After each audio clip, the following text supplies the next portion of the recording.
How's it going, guys? Past level question pharmacology, step one. 65-year-old woman. She's found obtunded in her home. She's on lisinopril, simvastatin, diazepam.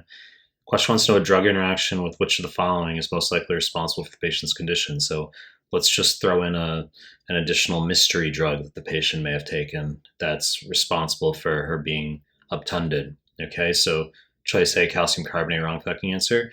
Although this is a very buzzy answer choice for drug interactions with fluoroquinolones such as ciprofloxacin and tetracycline antibiotics, i.e. doxy. Okay, so fluoroquinolones and tetracyclines you cannot take with divalent cations, calcium iron supplements, because the chelation will decrease the oral absorption. So it's a very buzzy answer choice. That's correct, obviously, in other situations, but in this case, wrong fucking answer.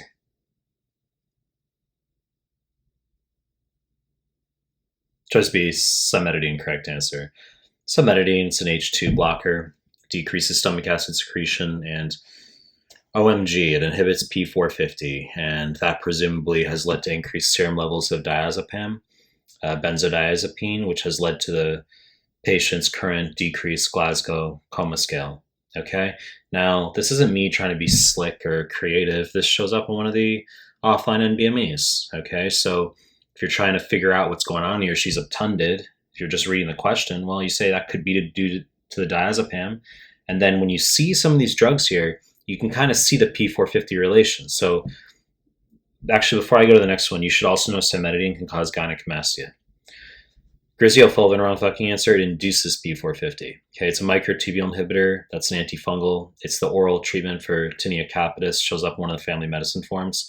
So if they told you, let's say a patient's on warfarin and ends up getting a DVT, which means the warfarin didn't work apparently, well, griseofulvin, you could have increased P450 metabolism of the warfarin. That's actually a tangential discussion. Warfarin's got different CYP involvement, but I'm just giving you an example of if a patient, let's say, is on phenytoin, an anti-seizure medication, and also took griseofulvin, then the patient could have a seizure because phenytoin was metabolized. Choice C, wrong fucking answer.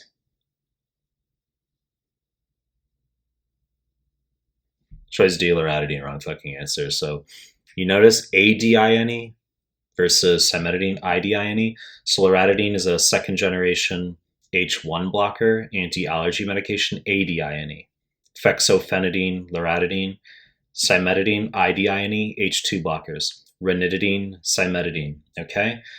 First generation H1 blockers, chlorpheniramine, diphenhydramine, high yield agents. So you gotta be able to differentiate these drugs. Loratadine's not going to interact with P450 notably for USMLE, okay? You could look up any drug in theory on the internet and it's got some sort of interaction, but loratadine, you should just know, is safe to give to those who operate locomotives who need anti-allergy medication, whereas the first generation drugs, as I just mentioned, like diphenhydramine, chlorpheniramine, you would not give. Wrong fucking answer. Choice C, magnesium, wrong fucking answer. So just miscellaneous distractor stuff here. Magnesium can be used as an antacid, muscle relaxant. It notably can cause diarrhea. Okay, so magnesium diarrhea, iron supplements, aluminum, which is also an antacid, can cause constipation in contrast. Magnesium, you should know, it can be deficient in alcoholics, and a deficiency of magnesium, obviously tangential, but that's going to cause hypocalcemia and or hypokalemia, non-responsive to supplementation. Magnesium, wrong fucking answer.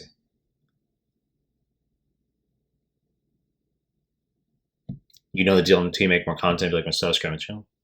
Appreciate your time. That's it.